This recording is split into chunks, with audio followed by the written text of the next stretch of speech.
Hello everyone, welcome back. So as you can see, we've had a bit of a shuffle around in the workshop. Car 31's back together and back on the ground. The reason we've done that is we've got the servicing side of things finished on this car. So we've got all the oils and filters and everything all changed. We've gone and spanner checked everything and reset all the levels after a quick run up on the hoist. So that side of it's all done, which is really exciting because it means we can get BA1 up in the air again. There's still a little bit to go with this car. We've got to try and find a radiator duct for it. So if any of you know where one is or have any idea where we could find one, please feel free to reach out. When we bought the car, it didn't have a radiator duct fitted, and we were supplied with a couple of them that were apparently to fit the car. But as you can see, this is an old Paul Crookshank racing one, which was supplied with the car, but it doesn't fit. Now, just to quickly show you, if I lift the bonnet up, it's got to be it's got to be exactly the right one. If we have a look down in the front, you can see the radiator, and then there's that front tow point, which the car had, which we've reproduced. And you can see, if we look through the bottom of the splitter, there's the radiator tucked in there. So there's not a massive amount of space between the radiator and that front tow point. And the reason why this radiator duct won't fit is the shape of it comes out gradually and then goes to where the splitter hooks in. What we need is one that's a little bit thinner in here and then starts to flare out to go in the front splitter. So we've tried the splitter off FTR3, and we've also tried to fit up the one off BA1 as well, and none of them are even close. So the alloys must, and I've got a photo here which you'll see, so the alloys must have run something a little bit different. I'm not too sure exactly where I'm going to find one at this stage, but it's the next big thing we need to find for the car so we can keep the ball rolling and get it back on track. Now we also need to, as we've said in previous videos, we've got the issues with those steering joints that are broken. So where the car sits now, we'll get it up in the air, we'll pull the front uprights out of it, and we'll get a set of them made so everything's shiny, new and reliable. So with the Supercheap Auto Falcon back on the ground, BA1 is back on the hoist. I'm pretty keen to have a good look over the car, and the reason I say that is we had a look at that FG a couple of weeks ago, and I'm dying to know what has changed over and what hasn't. So obviously Stone Brothers with the BA Falcon was an exceptionally successful part of their journey. And when these cars were released, they were revolutionary. They had a whole heap of stuff on them the AU didn't have.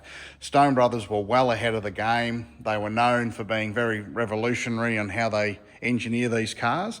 So I'm excited to see what actually made it over that 7-year period with the FG, and what was, I guess, they found a better way of doing it.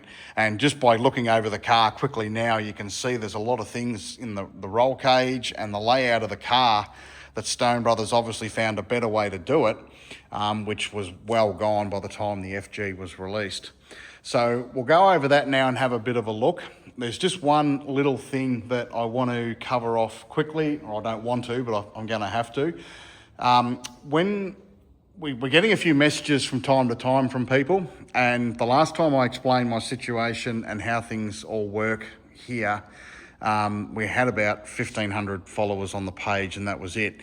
We've got over 15,000 now, and there's 7,000 on YouTube. So there's a lot of new people that have jumped on board with the journey, and I guess many aren't aware of the situation. So I quite often draw, without giving it too much oxygen, I quite often draw a bit of criticism because we're not racing the cars, and I'm labelled a few different bits and pieces. Now, just to quickly show you one of the messages that I got throughout the week, I'll pop it up on the screen now. At shed queens like you who are, I think it's meant to be ruining these cars for everyone, give them to people who will actually race them and not just sit in your shed so you can play your hero in front of your mates.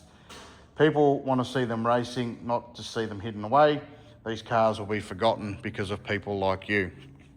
Now, we get comments from time to time, you've got to make allowances for these type of people, which is fine.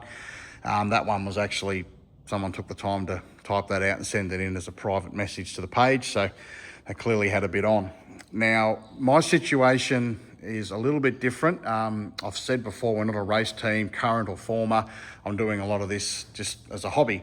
Now, as far as racing the cars, I have a few health dramas that prevents me from doing that. And the reason why I've embarked on this whole journey is because I love the sport, I love the cars, I grew up with it, and it's something that I can manage by ticking along at home and getting these cars put back together.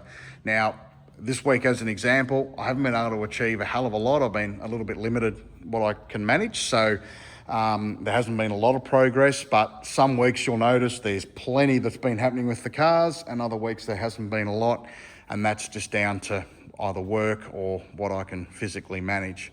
So as far as getting the cars out in public, yes, it will happen. Yes, they'll be at historic events. I won't be driving them. That's the reason why we want to get the Allery family involved when the time comes, getting the Supercheap Auto Falcon back on track. And the same will go for the Stone Brothers Falcon and FTR3.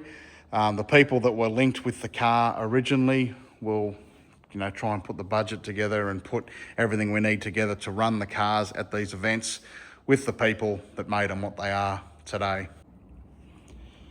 Now, one of the first things I noticed on the FG is the sway bar adjusters remained the same as what they had in the BA. So these big, long, high levers were iconic to the Stone Brothers Falcons back in the day. You could see it on the coverage all the time. And to adjust them, you just push your finger on the top there and you just move it and the cables move. So pretty simple system. Now, on the FG, those levers stayed the same, but they weren't cable operated. So you can see the cables run to the front and the rear of the car. If I swing the camera around, that goes through the front firewall.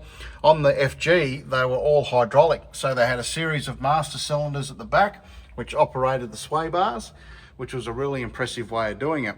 Now, I believe Stone Brothers came up with that way of doing it. I think it was even as early as the BF that went into, possibly late BA, I'm not sure. But again, they were well ahead of the game. Now, if you have a look at the side intrusion, there's been quite a bit of change there as well. There's been some bars added, some bars removed, all around the aim of keeping the car as safe as possible and also stiffening up the chassis. Now, one big change, which was noticeable straight away, the main structure of the cage, so the center roll hoop and everything, it all looks fairly similar.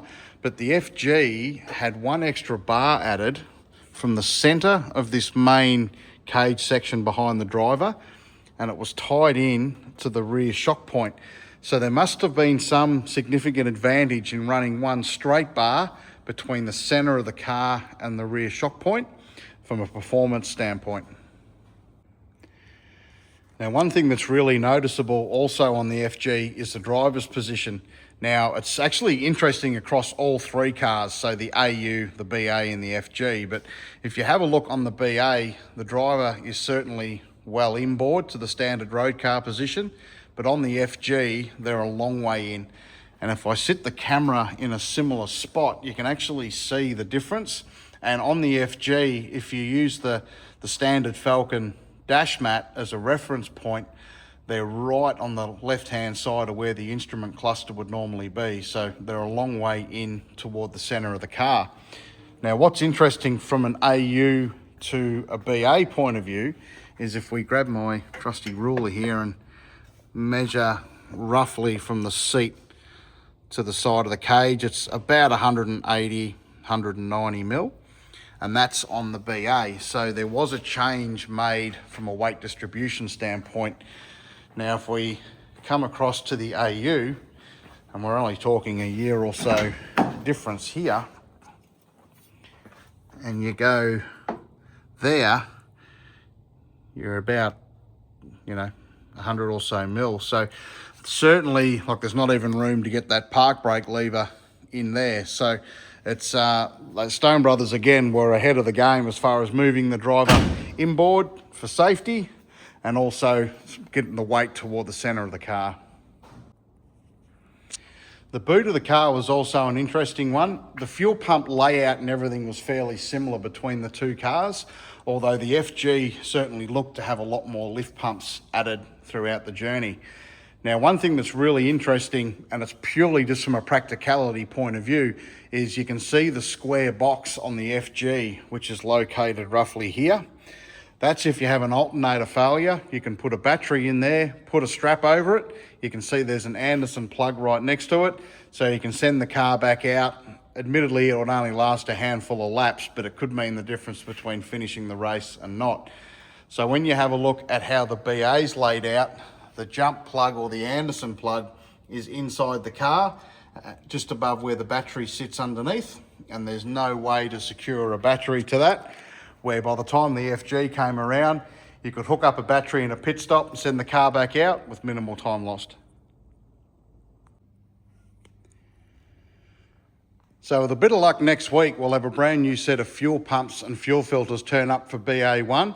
There was half a chance we were going to get them this week, but they didn't arrive. So that's now pushed back to be next week's mission. So pretty well what we're doing here tonight is just cleaning up everything, flushing lines, cleaning lines. It's everything that doesn't really make exciting content. So we'll push on with that. There is a little bit of exciting news. We do have, which I alluded a couple of weeks ago, we've got a date for the cage to be done on FTR3.